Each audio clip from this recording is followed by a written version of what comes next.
Alright, this is going to be probably the third longest collection video I've done because I have a lot of games to showcase here. It's my SNES collection as promised because I have nothing better to do tonight, and I thought, why not showcase my SNES, and then you can go and be happy. Oh, this is a pooter. I'm pretty sure you guys seen this. It kind of sucked. They're made very cheap in quality. But if you go out and you know how to use it, you can make people think you fart. It's pretty funny. You know, because I like my gags. But anyways, let's get started. This is the SNES port of World Heroes, which was actually brought to the United States through Sunsoft. As you can see, their logo.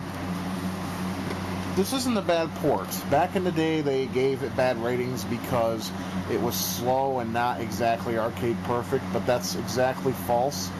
This is true to the arcade you can get next to the Neo Geo port. If you want a faster game, get the Genesis version, but be prepared to deal with dull colors and crappy sound.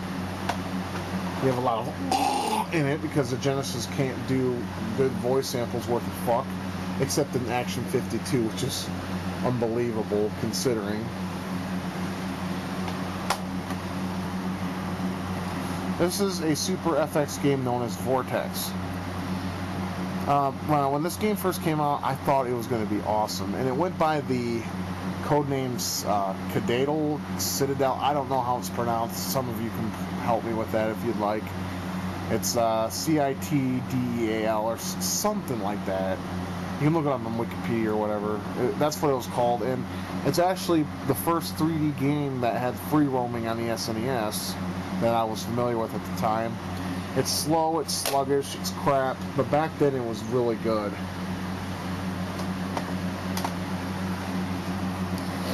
Teenage Mutant Ninja Turtles 4, Turtles in Time.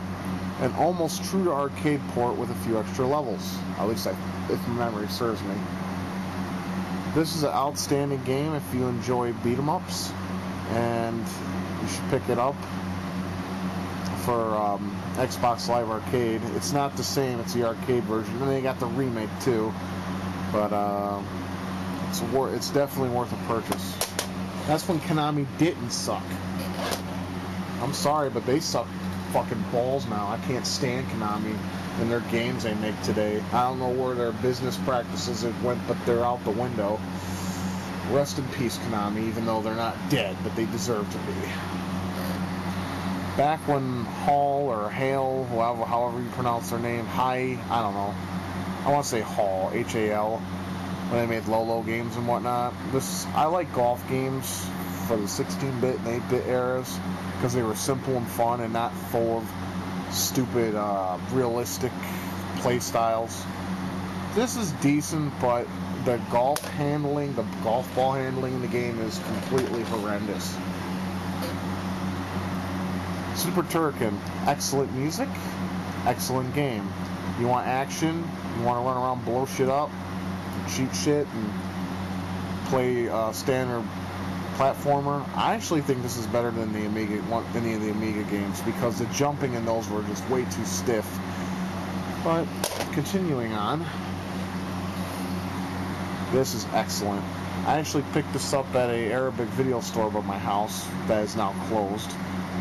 Rest in peace, Skip's Video. But I love this game in every conceivable way. And the cartridge isn't very common either. I haven't seen it many places. Me and another kid are the only ones that own the game that I've seen. You can get it on the Virtual Console though. Granted, you're interested in a Turrican action title. This is R-Type 3. The font is hard to read unless you really look at it. Excellent game if you like shmups. Like Gradius, definitely worth picking up. But I must warn you, the game will piss you off to the point of wanting to break something. One of the most underrated games of all time, Demon's Crest. This is actually one of my favorite games of all time. People claim it to be Mega Man in gargoyle form. I have one word for you, actually two. Fuck off. This is excellent. Great music, wonderful gameplay. There's nothing about the game that's bad. Seriously, the whole game from beginning to end is a complete fun and good time. Sadly, I don't have the Enforcer, but I got the game Lethal Enforcers. Sadly, I have to say this version seems to be butchered because a lot of the animation on the digitized character models they use for the game are choppy. I don't remember the Genesis version having that choppy problem, and this is the SNES that has no excuse, since Genesis is a considerably weaker system. Yeah, I know most of you are going to tell me the Genesis version is better. I do not agree, because I believe this version is more true to the arcade without the blood and gore content, but graphics, sound, everything is probably the most accurate port of the arcade. Like I said, the gore was in the Genesis version, but and this had sweat. But I don't know, I just prefer this version because it looks like the arcade. But to be bluntly honest, if you ever wanted an perfect arcade of Mortal Kombat, get the PC version, DOS version. Another game that used to bring me to the point of having a stroke, Super Ghouls and Ghosts. All the Ghouls and Ghosts games have one common ground. You beat the game, you gotta go through the whole fucking thing all over again. And this is no exception. This has the same engine that you've despised. It's a good game, though, if you enjoy beating yourself up and pissing yourself off due to high difficulty. Only hardcore gamers may apply. The reason why I bought this is because I'm a big fan of Tempest and Robotron. And this has, actually, I'm sorry, this one doesn't have Robotron on it. This has Tempest and Centipede and Breakout and a few other titles. They're not true to their arcade ports, but close enough. It was worth the $5 I spent on it at Uncle Land back in the day. Welcome to NBA Jam. Anyways, yeah, I prefer this version over the Sega version due to the control. It's a lot easier. It's harder to put your, because in the Genesis version you don't have shoulder buttons to use as turbo, but the SNES version you could press the shoulder button and the Y button to create whatever it is that to do the steal move, the push move. Sorry, I'm not with it tonight at all. But yeah, this is NBA Jam.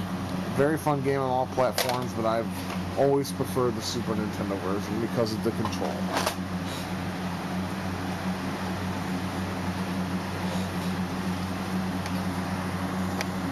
Okay, newsflash. You don't own this game, you're a fucking reject, because this game is a complete masterpiece. It's fun as hell.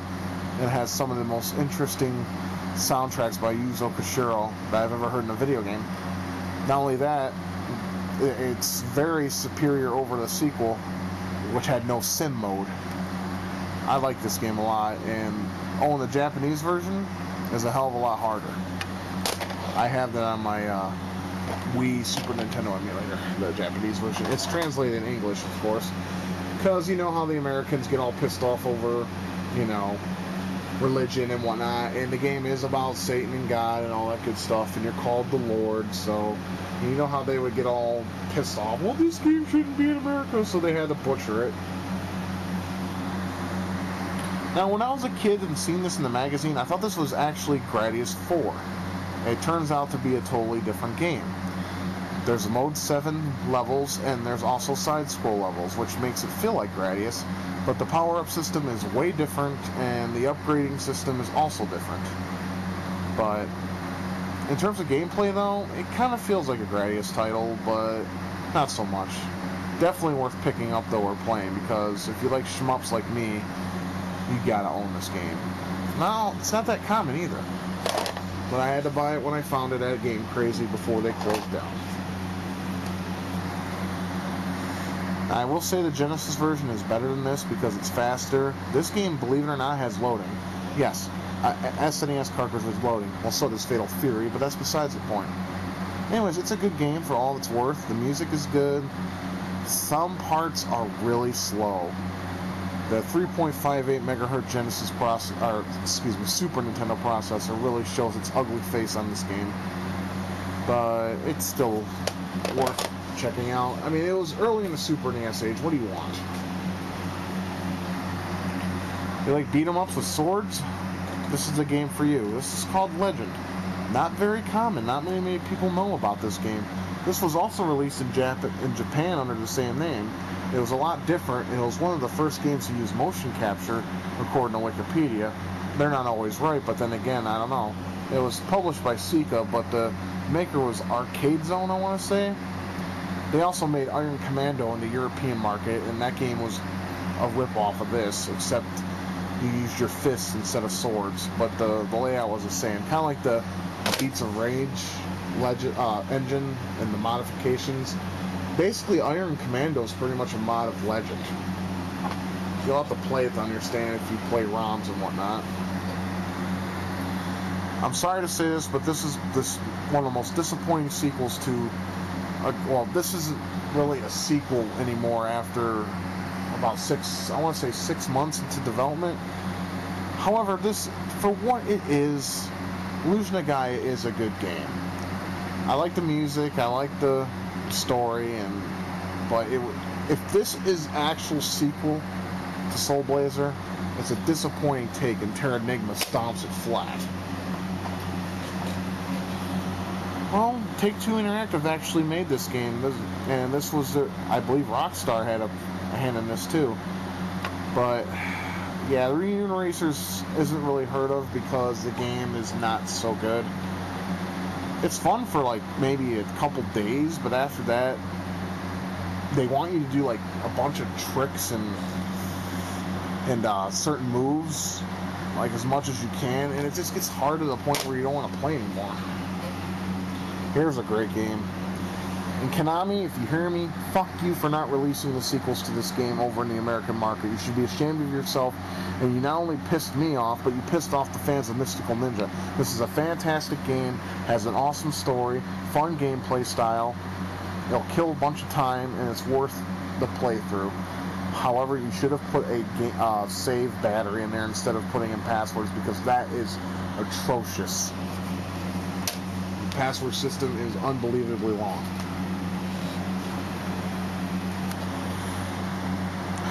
I know, go ahead and say it. When I was a kid, they aired Ultraman on WXON TV 20 here, and well, I was a fan of it.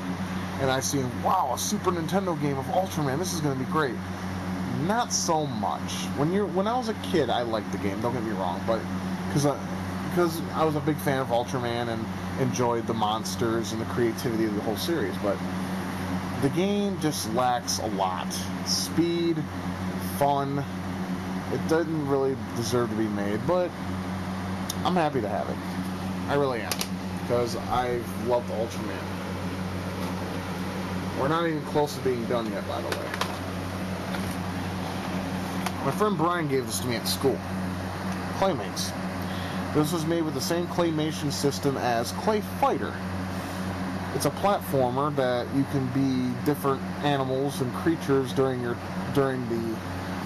quest, and they have different abilities, like a fish can swim in water, a cat can climb on walls, a bird can fly, and I forgot what the gopher does.